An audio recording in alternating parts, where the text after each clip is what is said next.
নারায়ণগঞ্জে টোটাল 224টা পূজা মণ্ডপ আছে ছোট বড় মিলিয়ে, এবং সেগুলোতে যেন সুন্দরভাবে সবাই শান্তিপূর্ণভাবে পূজা উদযাপন করতে পারে হিন্দু সম্প্রদায়ের লোকেরা, সেজন্য আমাদের এই নিরাপত্তা জোরদার করা হয়েছে। আমার প্রিয় নারায়ণগঞ্জবাসী, বিশেষ করে হিন্দু সম্প্রদায়ের যারা আছেন তাদের সকলকে আমি এই শারদীয় দুর্গোৎসবের শুভেচ্ছা জানাচ্ছি। আমরা এখানে এসেছি যে আমাদের বিভিন্ন পূজা মণ্ডপ নারায়ণগঞ্জে বিশেষ করে 224টা পূজা মণ্ডপ আছে, সেটারই কয়েকটি আজকে আমরা ভিজিট করব। এবং আমাদের অলরেডি এই পূজাকে কেন্দ্র করে যে নিরাপত্তার জোরদার করা হয়েছে, আমাদের এই পূজা শুরুর আগে থেকে আমাদের গোয়েন্দা কার্যক্রম শুরু হয়েছে।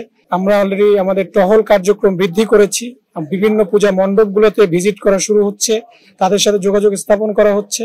আপনারা জানেন যে বিভিন্ন সময় ইতিপূর্বে বিগত বছরগুলোতে সামাজিক যোগাযোগ মাধ্যমে, প্রোপাগান্ডার মাধ্যমে, গুজব ছড়ানোর মাধ্যমে বিভিন্ন নাশকতার পরিকল্পনা করা হয়েছে। তো এখন পর্যন্ত নারায়ণগঞ্জে কোনো ধরনের অপ্রীতিকর ঘটনা ঘটে নাই। আপনারা জানেন যে আমাদের পাশাপাশি র্যাবের পাশাপাশি অন্যান্য আইন শৃঙ্খলা বাহিনী, পুলিশ, সেনাবাহিনী, আনসারের তারা এখানে প্রোটেকশনের জন্য নিয়োজিত থাকবে, তারাও দায়িত্ব পালন করছে। আমি একটা মেসেজ দিতে চাই যে গুজবে আপনারা কান দিবেন না। নারায়ণগঞ্জ খুবই গুরুত্বপূর্ণ একটা শহর, এটা বাংলাদেশের প্রাণকেন্দ্র বলা যায়, এখানে একটা কমার্শিয়াল হাব। সো এখানে গুজবের মাধ্যমে কোনো নাশকতার পরিকল্পনা যেন কেউ না করে, সে ব্যাপারে ধর্ম বর্ণ নির্বিশেষে সকল শ্রেণীর আমাদের একসাথে একযোগে কাজ করে যেতে হবে, যেন কোনো ধরনের অপ্রীতিকর ঘটনা এই নারায়ণগঞ্জ থেকে যেন না হয়। এর সাথে সাথে আমাদের নজির স্থাপন করতে হবে যেন আমরা সম্প্রীতির শহর নারায়ণগঞ্জ, এখানে যেন আমরা সবাই মিলেমিশে একসাথে কোনো ধরনের অপ্রীতিকর ঘটনা ছাড়া যেন যে কোনো উৎসব সবাই উদযাপন করতে পারি, সেটাও আমি আহ্বান করবো এবং সকলের কাছে প্রত্যাশা চাইবো। আইন শৃঙ্খলা বাহিনীর একজন সদস্য হিসাবে আমরা কাঁধে কাঁধ মিলিয়ে কাজ করব।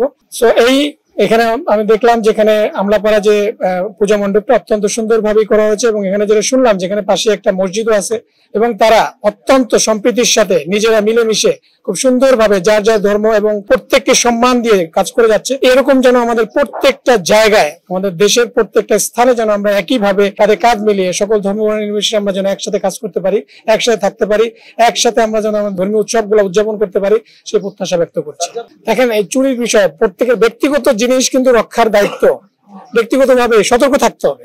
আমার জিনিস যাতে কেউ নিতে না পারে, চুরি ছিনতাইকারী, এখন আমাদের প্রোটেকশনের ব্যবস্থা করা হচ্ছে। আর র্যাব কিভাবে প্রোটেকশন দিচ্ছে সেটা আমি আপনাদেরকে বলছি যে আমরা আমাদের তিন স্তরের নিরাপত্তা, যেটা হচ্ছে অলরেডি গোয়েন্দা সাদা পোশাকে আমাদের গোয়েন্দা নজরদারি থাকবে। 2 নম্বর হচ্ছে আমাদের টহল কার্যক্রম, এটা তো বৃদ্ধি করা হচ্ছে। তৃতীয়ত হচ্ছে আমরা ভার্চুয়ালি যাতে এই যে সোশ্যাল মিডিয়া বিভিন্ন প্ল্যাটফর্ম ইউজ করে যাতে কেউ নাশকতার পরিকল্পনা করতে না পারে, তার আগাম তথ্য সংগ্রহ করে এটা আমরা আইনানুগ ব্যবস্থা নেওয়া বা প্রয়োজনীয় ব্যবস্থা গ্রহণ করা। আপনি যেটা বললেন যে মোবাইল, এই ব্যাপারে আমি বলবো যে এখানে যারা আসবেন, এটা একটা অত্যন্ত ভিড় হয় এখানে। এই ভিড়ের মধ্যে বিভিন্ন ভাবেই এই নিজের মালামালগুলো, নিজের দামি জিনিসগুলো হতে পারে। আমাদের নিজেদের সতর্ক থাকতে হবে।